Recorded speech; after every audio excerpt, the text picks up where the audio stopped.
किसी को विश्वास ही नहीं हो रहा था कि शैली मर चुकी है। नोहा ने चुपचाप से कहा, क्या किसी ने शॉन को इसके बारे में बताया?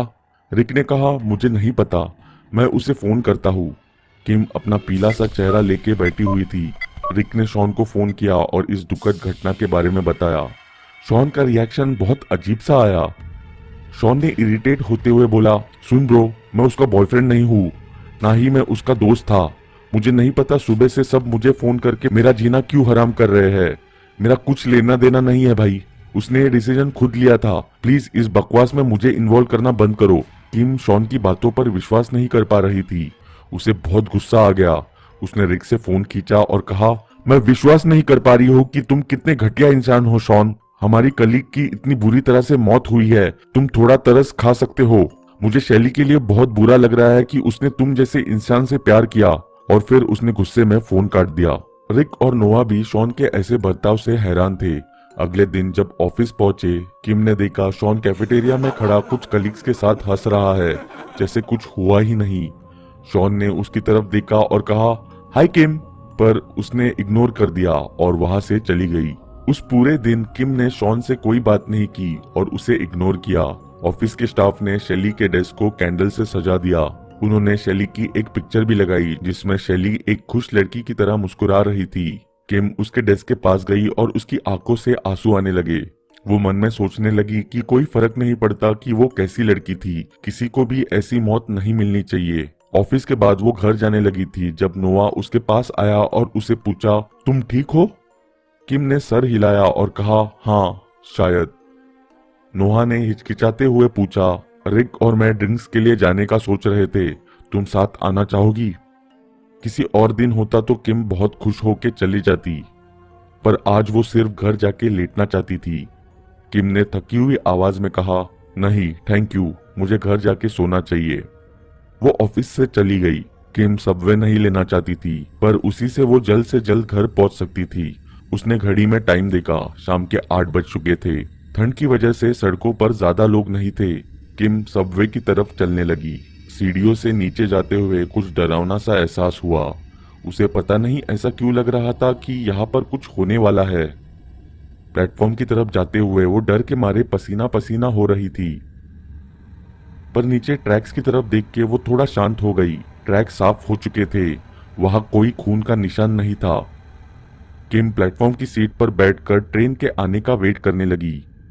प्लेटफॉर्म में 2-3 लोग ही थे और वो दूसरी तरफ से ट्रेन के आने का वेट कर रहे थे। दूसरी तरफ से ट्रेन आई और उधर से सारे लोगों को लेकर चली गई। अब किम इस लंबे सबवे में बिल्कुल अकेली थी। उसने टाइम टेबल देखा, उसे अपने ट्रेन के लिए 10 मिनट और वेट करना था। सबवे में अकेले बैठने वाली फीलिंग जहाँ पे उसकी कलीग ने सुसाइड की थी कुछ ज्यादा अच्छी नहीं थी। उसके दिमाग में परेशान होने वाले ख्याल आ ही रहे थे कि अचानक उसे एक अजीब सी आवाज आई। ऐसा लगा जैसे किसी को जमीन पर घसीटते हुए ले जाया जा रहा हो। और फिर एक और अजीब आवाज आई। इस साउंड को डिस्क्राइब नहीं किया जा सकता, पर सच बताऊं तो वो आवाज कुछ ऐसी थी, टेके टेके टेके। किम को नहीं समझ आ रहा था कि वो क्या करे कि तभी उसकी नजर प्लेटफॉर्म के कोने में पड़ी। आखिर ये क्या है? उसे प्लेटफॉर्म के कोने में किसी की उंगलियां दिखी जो जमीन को पकड़ रही थी। इससे पहले वो कुछ देख पाती, अचानक किसी ने उसके कंधे को हाथ लगाया। वो डर के मारे बस चिल्लाने ही वाली थी, पर वो जैसे ही मुड़ी उसने देखा वहां शॉन खड़ा है अपना हैरान चेहरा लेके। शॉन ने अजीब सी मुस्कान के साथ कहा, सॉरी, मैं तुम्हें डराना नहीं चाहता था, सब ठीक है? किम ने सांस में सांस लेते हुए बोला, ऐसा कभी मत करना। और फिर कहा, तुम यहाँ क्या कर रहे हो? शॉन ने कहा, मैं अपने बुरे बर्ताव के लिए सॉरी कहने आया था। किम, तुम्हें पता होना चाहिए कि मैं भी शैली की मौत की खबर सुन के उतना ही हैरान हूँ, पर मेरी कोई गलती नहीं थी। तुम अच्छी तरह जानती हो कि उसने मेरा जीना हराम कर दिया था। मैं ये नहीं कहूँगा कि अच्छा हुआ वो मर गई, पर मैं इसके लिए कुछ कर भी नहीं सकता।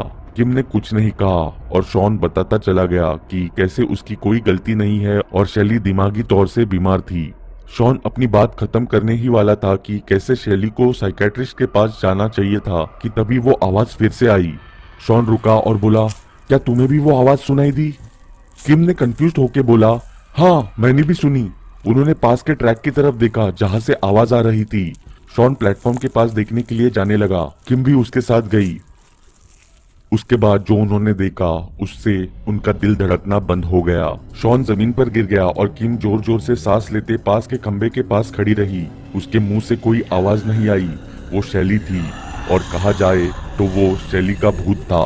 वो ट्रैक्स के ऊपर बैठी थी पर वो उसके बॉडी का ऊपर वाला पार्ट था। उसके बालों से खून टपक रहा था। उसका मुंह खोखला और खुला हुआ था।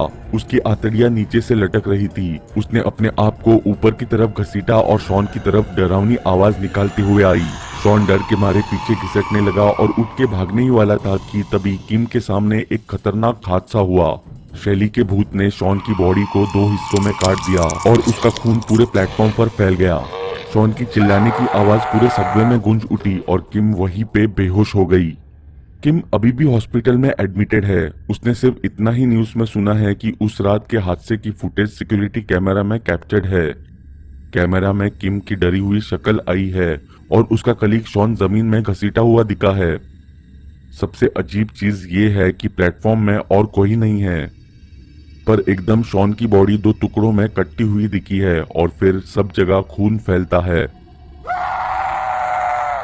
पुलिस ने किम की बहुत बार स्टेटमेंट लेने की कोशिश की पर अभी तक किम ने एक शब्द नहीं निकाला है। वो सिर्फ एक बेहोश इंसान की तरह हॉस्पिटल की सीलिंग को घूरती रहती है।